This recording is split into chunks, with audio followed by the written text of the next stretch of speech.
Hello दोस्तों, ये video based होने वाला है इस बात पर कि अगर आप क्लास में बैठे हों, किसी टीचर का लेक्चर ले रहे हों, तो आप नोट्स किस तरीके से बनाएं, पेपर नोट्स किस तरीके से टेक करें। जब भी मैं नोट्स बनाने की बात करता हूं, तो सबसे पहले एक प्रश्न खड़ा हो जाता है कि नोट्स क्यों बनाएं।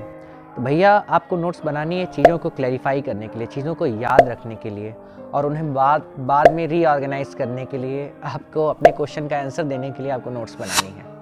दूसरा सवाल उठता है कि अगर हम क्लास में बैठे हैं तो हम फोकस किस तरीके से रहें। फोकस रहने का तरीका बहुत सिंपल सा है कि जस्ट एलिमिनेट डिस्ट्रैक्शंस। जैसे कि मैं आपको बताऊं, मुझे याद है कि मैं जब अपने कॉलेज में था, मैं जब पढ़ रहा था, मेरा एक दोस्त था, शिवम नाम था उसका, और हम लोग बहुत अच्छे दोस्त थे।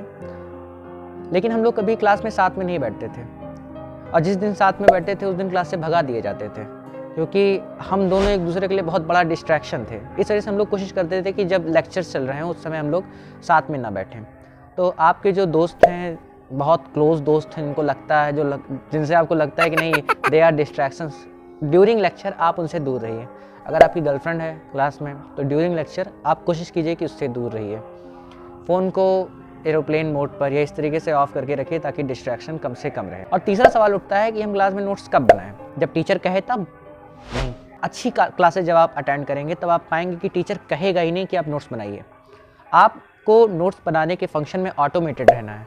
टीचर कहे चाहे ना कहे, आपको अगर कोई पॉइंट इंटरेस्टिंग लगे, कोई पॉइंट इंपॉर्टेंट लगे एग्जाम पर्सपेक्टिव से या आपकी क्यूरियोसिटी के पर्सपेक्टिव से, तो उसे बस लिख लीजिए, राइट थिंग्स डाउन।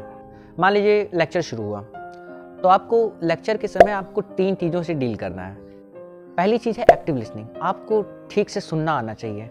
दूसरा जो पार्ट है कि टीचर की जो स्पीड है उससे डील करना, वो जिस स्पीड से लेक्चरर लेक्चर दे रहा है उसकी स्पीड से डील करना आना चाहिए। और तीसरी जो सबसे इम्पॉर्टेंट चीज़ है कि आप जब लेक्चर शुरू हो रहा हो और जब ख़त्म हो गया हो, तो आपके दिमाग में लेक्चर का एक स्ट्रक्चर क्लियर हो।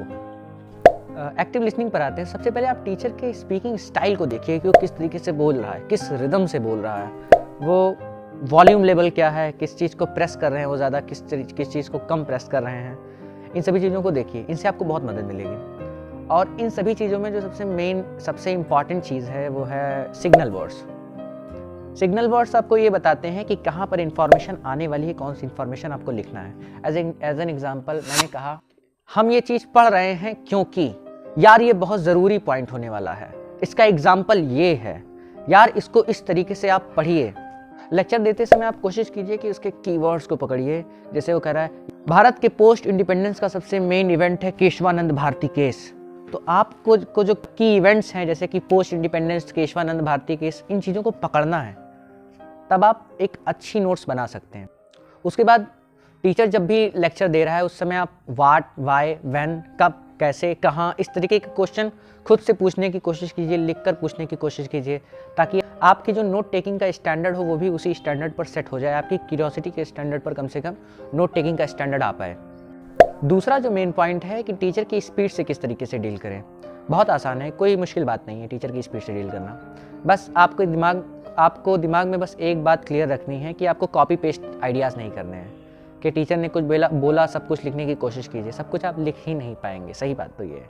तो जस्ट यूज़ एब्रीवेशंस, कोशिश कीजिए कि एरोज़ का इस्तेमाल कीजिए बताने के लिए। अगर कम है तो कम के लिए डाउन एरो, कोई चीज़ नहीं ये चीज़ बढ़ रही है तो उसके लिए अप एरो। सर्च का इस्तेमाल, कहीं वुमेन अगर कह दिया तो वुमेन का जो क्लासिकल एग्जाम्पल होता है कि 0 बना होता है, उसके नीचे प्लस बना होता है, उसको आप लिखिए। सही के लिए सिर्फ टिक लगा दीजिए, गलत के लिए सिर्फ क्रॉस लगा दीजिए, नॉट के लिए सिर्फ क्रॉस लगा दीजिए, ताकि स्पीडिफाई हो जाए आपकी नोट टेकिंग स्टाइल। क्योंकि आपको टीचर के लेक्चर की स्पीड के साथ कोलैबोरेट होना है। मतलब प्रोग्रेसिव समराइजेशन की तरफ जाइए, ताकि जो स्पीड हो लेक्चर की आप उससे कोलैबोरेट कर पाएँ। ये नहीं कि आप सिंपली आइडियाज़ को कॉपी करें पेस्ट कर दें, कॉपी करें पेस्ट कर दें, कॉपी करें पेस्ट कर दें। इससे आप ज़्यादा बेवकूफ़ लगेंगे। अल्बर्ट आइंस्टाइन कहते थे कि any fool can know but the point is to understand. आपको चीज़ों को समझना है, आपको एनालिसिस आना चाहिए, चीज़ों को ठीक से उन्हें समझना है, ताकि आप उनका एनालिसिस करके उनको अपने आंसर में रिप्रेजेंट ठीक से कर पाएँ। तीसरी जो इंपॉर्टेंट चीज़ है वो लेक्चर का स्ट्रक्चर है। आपको आइडेंटिफाई करना है कि लेक्चर कैसा होने वाला है। मैंने बहुत ढेर सारे लेक्चर्स देखे हैं, असल में बहुत ढेर सारे लेक्चर्स पढ़े हैं, और मैंने ये चीज़ एनालाइज़ की है कि कोई भी लेक्चर असल में 3-4 पार्ट्स में बटा हुआ होता है। उसका जो पहला पार्ट होता है वो रिकैप होता है, असल में पिछले लेक्चर का एक ब्रीफ आइडिया होता है कि हाँ पिछले लेक्चर में आपने क्या क्या पढ़ा। दूसरा जो पार्ट है वो थीसिस होता है कि आपको इस लेक्चर में कौन सा टॉपिक मिलने वाला है। किस टॉपिक पे इसमें बहस होने वाली है, किस टॉपिक पे इस पे आज बात होने वाली है, और उसके बाद उसी टॉपिक का एनालिसिस होता है तीसरा, और चौथा एनालिसिस लगभग लंबा चलता है, और आखिरी जो टॉपिक होने वाला है वो सिंथेसिस होता है, मतलब कि जो भी एनालिसिस हुआ है उससे आपने क्या टेक अवेज निकाले हैं, आपको क्या घर लेकर जाना है।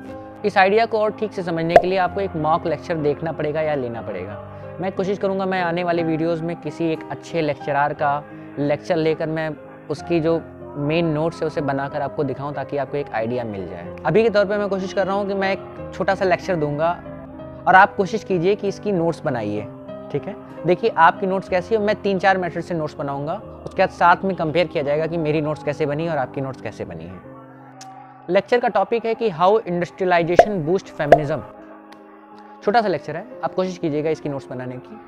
आप अगर दुनिया के किसी भी रिलीजन को उठाकर देखें तो वो रिलीजन अपनी वुमेन्स को बहुत ढेर सारे अधिकार देता है। वो चाहे आप हिंदुज़म की बात करें, चाहे इस्लाम की बात करें, चाहे बुद्धिज़्म की बात करें, चाहे जिसकी, वो अधिकारों से पाट देता है अपनी वुमेन्स को।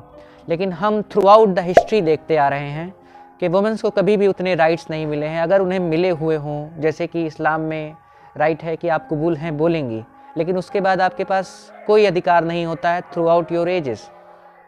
हमने एजेस में देखा है, क्योंकि economy decide polity and society. जब दुनिया में इंडस्ट्रियलाइजेशन शुरू हुआ 1750s के अराउंड में इंग्लैंड में, तो दुनिया में लेबर्स की खपत बढ़ी और जो पुरुष थे वो उनकी मजदूरी औरतों की मजदूरी से लगभग 20, 30 या 40% ज़्यादा ही होती थी, कम नहीं। अगर हम आज की भी एजेस में देखें तो अगर पुरुष 500 रुपये मजदूरी लेता है तो वुमेन 300 रुपये मजदूरी लेती है, ठीक है। यानी कि हमें काम उतना ही मिल रहा था लेकिन लेबर सस्ता हो गया। पूरी दुनिया के इंडस्ट्रियलिस्ट ने अपनी अपनी इंडस्ट्रीज़ में फेमिनिज्म को प्रमोट करना शुरू किया, क्योंकि उन्हें चीप लेबर चाहिए था। इस वजह से धीरे धीरे वुमेन के पास इकोनॉमी आती चली गई और इकोनॉमी की वजह से सोसाइटी चेंज होने लगी। आज के दौर में हम देखते हैं कि नहीं 50%, फिर भी भारत में 8-9% लोग जो राज्यसभा में हैं, लोकसभा में फीमेल्स हैं। स्कैंडिनेवियन कंट्रीज़ में वुमेन्स का रिप्रेजेंटेशन 50% से ज़्यादा होता चला जा रहा है। तो हम इस तथ्य पर पहुँचे हैं कि इंडस्ट्रियलाइजेशन ने फेमिनिज्म को ज़्यादा बूस्ट किया किसी धर्म या किसी और चीज़ के मुकाबले, क्योंकि इंडस्ट्रियलाइजेशन ने वुमेन के हाथ में इकोनॉमी दी, पावर दी, और इकोनॉमी की वजह से सोसाइटी चेंज होने लगी। इसीलिए कहते हैं economy decide polity and society.